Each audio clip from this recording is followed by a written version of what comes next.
Voulez-vous connaître les 5 méthodes secrètes qu'utilisent les riches pour s'enrichir grâce à leurs dettes? Il y a une phrase qui dit que la dette est la racine de tous les maux, ne vous endettez jamais. Cette affirmation est vraie jusqu'à un certain point, tout simplement parce que lorsque vous coulez sous les dettes, votre vie est finie. Pendant que vous essayez de payer vos dettes quant à elles ne vous attendent pas. Elles augmentent tous les jours puisque personne ne prête de l'argent gratuitement. Il y a toujours un intérêt à percevoir. Mais malgré tout cela, les États-Unis ont opté pour les dettes. La dette totale des consommateurs américains est presque de 15 trillions de dollars, ce qui revient à plus de 14 milliards d'euros. Cela ramène l'endettement moyen des ménages à environ 5 300 dollars, soit 5 200 euros. Le PIB américain, quant à lui, est un peu plus de 21 trillions de dollars, ce qui veut dire que l'économie entière est constituée de dettes. J'ai quand même de bonnes nouvelles pour vous. Avoir des dettes n'est pas forcément une mauvaise chose. C'est une croyance peu connue tout simplement parce que la majorité des dettes que nous avons sont de mauvaises dettes. Vous avez probablement des dettes de carte de crédit, un prêt automobile ou une dette étudiante. Et vous pensez sûrement qu'il vous faudra des décennies pour rembourser toutes vos dettes. Comment cela peut-il donc être quelque chose de bien?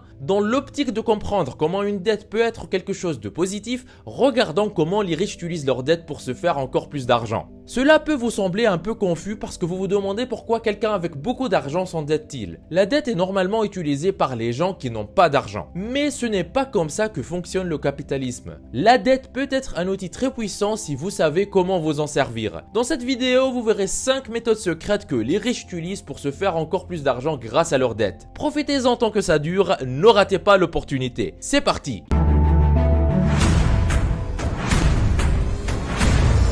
Avant de commencer, n'hésitez pas à vous abonner et activer la cloche si ce n'est pas encore fait. Ceci permettra d'aider plus de monde avec le contenu informatif de la vidéo et me motivera à investir plus de temps à produire plus pour toute la communauté ProfiSkills. Vous êtes déjà plus de 415 000 personnes à vous être abonnés, ça fait extrêmement plaisir, merci du soutien. Méthode 1 sur 5, la majorité des transactions sont basées sur les dettes. Cela peut vous sembler un peu controversé car emprunter de l'argent pour démarrer une entreprise est une très mauvaise idée et personnellement je ne ferai jamais ça. Mais il y a certaines entreprises, spécialement les entreprises traditionnelles, où cela reste votre meilleure option. Admettons que vous voulez vendre des stylos. C'est un produit assez commun et il y a pratiquement toujours une demande pour ça. En temps normal, vous devrez voyager jusqu'en Chine et trouver une usine qui produit le genre de stylo que vous voulez avec la bonne qualité et le meilleur prix. Ensuite, vous devriez acheter un conteneur de stylos et les expédier dans votre pays pour les distribuer à vos clients. Mais aujourd'hui, tout cela se fait en ligne à travers des sites comme Alibaba.com, à moins que ce soit un produit plus compliqué à trouver et qui nécessite que vous voyagez vers l'usine de fabrication. Mais il y a une chose que vous devez savoir. Vous n'avez pas forcément besoin de payer pour le produit avant de l'avoir. Je vais vous expliquer comment.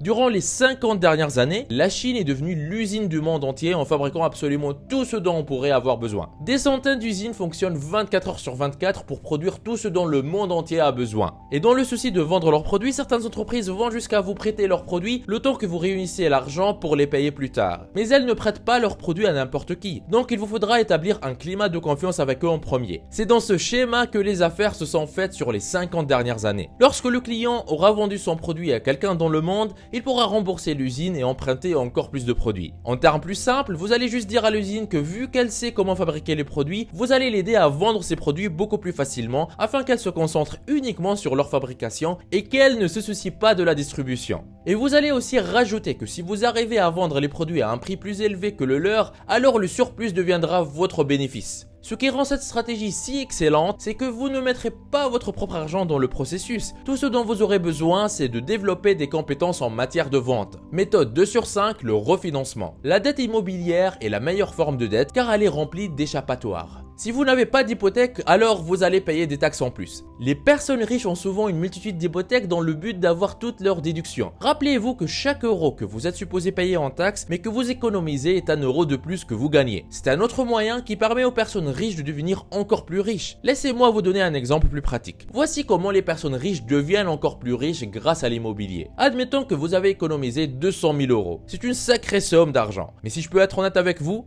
vous ne pourrez même pas acheter une maison avec ça dans un certain nombre de villes en France. De plus, vous ne pourrez avoir d'hypothèque dépassant 800 000 euros vu que vous devez avoir un paiement de 20% à l'avance. Voici maintenant le secret. Admettons que vous ayez trouvé une propriété qui coûte 500 000 euros. La propriété est dans un sale état et a besoin de beaucoup de rénovation. Vous vous adressez alors à une banque en faisant une hypothèque avec un paiement de 20% du coût total. Admettons que vous devriez dépenser 10% du coût total de la propriété pour la rénover.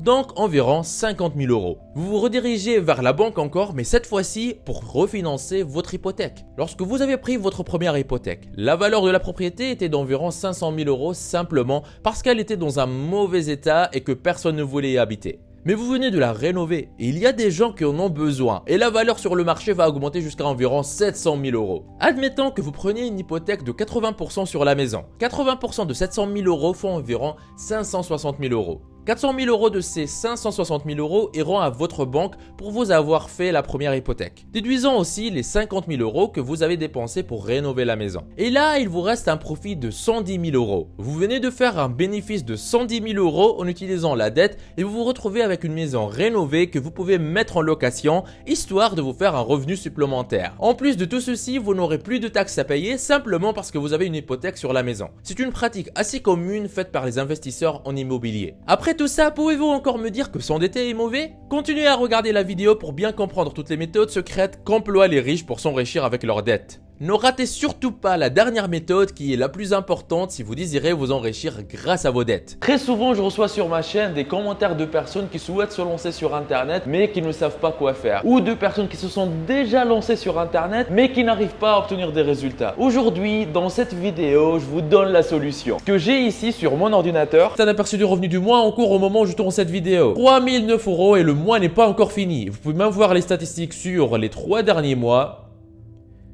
10 726 euros, ce qui revient à plus de 3 500 euros par mois tous les mois. C'est juste un petit compte actif depuis quelques temps. J'ai d'autres comptes qui sont liés à d'autres activités avec d'autres revenus. Si vous êtes intéressé, si vous désirez mettre votre temps à profit et commencer à gagner de l'argent régulièrement sur internet, je vous invite à vous rendre en bas de la vidéo dans la description et cliquez sur formation offerte vivre d'internet en 1 heure par jour. Cliquez sur ce lien ou allez directement à l'adresse profiskills.fr/formation-offerte comme vous voyez sur l'écran. Vous arriverez sur une page qui ressemble à celle-ci. Dans cette formation offerte 100% gratuite, on voit ensemble une méthode qui va vous permettre de gagner plus d'argent avec presque les mêmes efforts. Comment générer vos premiers 100 euros par jour sur internet, toujours en démarrant de zéro, sans compétences techniques et presque avec aucun capital. Cette solution vous permet de générer un revenu confortable en créant votre activité sur internet. Cette activité, une fois en ligne, elle tourne pour vous 24 heures sur 24, même quand vous dormez. Mais attention, ne pensez pas pouvoir mettre ça en place en quelques clics. Il va falloir faire un peu d'effort. Mais ce n'est rien comparé à devoir travailler pour un patron de 8 à 12 heures par jour pour un salaire qui ne vous récompense même pas à votre juste valeur. Une fois sur cette page, pour profiter de la formation offerte, vous n'aurez qu'à renseigner un prénom, votre adresse email, cocher cette case et appuyer sur « Je me lance maintenant ». Et après, vous y aurez accès. La formation est entièrement gratuite. Ce que je dévoile dans cette formation, je n'en parle jamais en public sur YouTube. Tout commence par cliquer sur le lien qui se trouve en bas de cette vidéo dans la description. Méthode 3 sur 5, les fonds spéculatifs. Les fonds spéculatifs ont été faits par les riches et pour les riches afin de rendre les riches encore plus riches. Et ces fonds utilisent le plus souvent des stratégies peu connues du grand public. Les gens normaux comme vous et moi faisons notre possible pour prédire quelles sont les entreprises qui feront le plus de bénéfices et investissons notre argent durement gagné sur ces entreprises dans l'espoir qu'elles grandissent. Les fonds spéculatifs par contre permettent le plus souvent d'utiliser une stratégie complètement opposée. Ils essayent de faire de l'argent lorsque les entreprises échouent ou font faillite. Dans certains cas, Internet a défié les fonds spéculatifs et les a poussés à perdre plus de 13 milliards de dollars.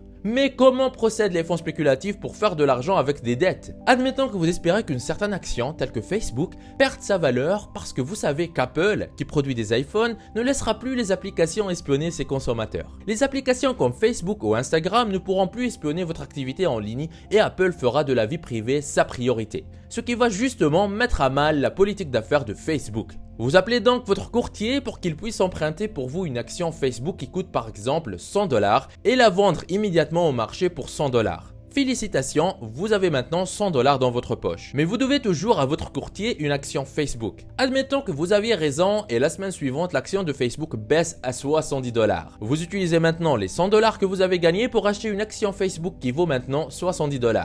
Il vous suffit maintenant de retourner l'action à votre courtier et d'empocher la différence. Félicitations, vous venez de faire 30 $ en partant d'une simple action. Cela paraît simple en théorie. Mais c'est très difficile et très risqué en pratique. Que se passerait-il si vous aviez tort? Et si le prix de l'action doublait durant la nuit? Vous devrez toujours une action à votre courtier et ensuite vous devez payer des intérêts pour l'avoir empruntée. Donc vous devrez rendre une action qui coûte maintenant 200 $ à votre courtier. Lorsque vous essayez de vendre une action pendant qu'elle augmente, le maximum que vous pouvez perdre est le montant que vous y ayez investi. Mais pas dans notre cas. Tant que le prix continue à grimper, vos pertes aussi continuent de grimper. Théoriquement, vous pouvez faire des pertes infinies puisque théoriquement le prix de l'action pourrait augmenter indéfiniment. Mais si vous avez une centaine d'analystes qui travaillent pour vous, vous pouvez faire fortune en utilisant cette stratégie. Méthode 4 sur 5, le Forex. Le Forex est un marché où les devises sont échangées. Il permet l'échange de devises à l'international. Vous pouvez utiliser le dollar US en Chine par exemple si vous avez besoin de payer vos employés en Chine. En ce moment, vous allez acheter le yen avec du dollar pour pouvoir payer ses employés. C'est donc un marché sur lequel n'importe qui ou n'importe quelle entreprise peut venir et acheter des devises étrangères. Suivant différents facteurs, ces devises fluctuent. La Banque fédérale des États-Unis augmente les taux d'intérêt qui limite l'offre de dollars sur le marché et fait du dollar une monnaie plus forte que les autres monnaies ou vice versa. Donc si vous pouvez prédire quelles devises vont augmenter ou diminuer, vous pourrez vous faire beaucoup d'argent sur le marché. Mais ce qui fait de ce marché un marché différent des autres est que pour chaque dollar que vous empruntez, vous pourrez emprunter une somme additionnelle de 100 $. Cela signifie que si vous échangez 100 $ sur le marché,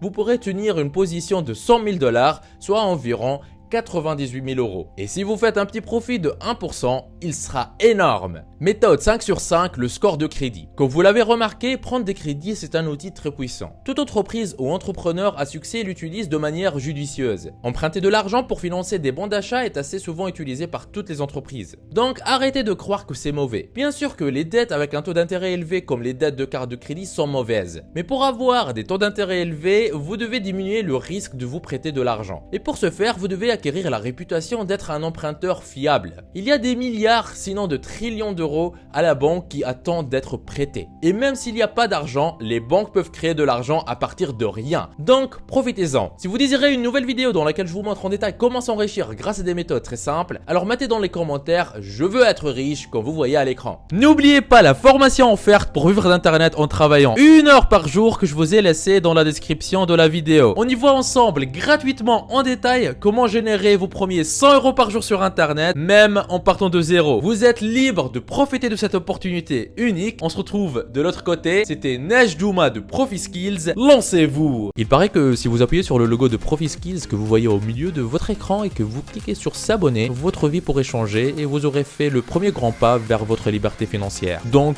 allez-y. En plus, ça marche même sur smartphone. Ceci me motivera à vous faire plus de vidéos comme celle-ci. Lancez-vous!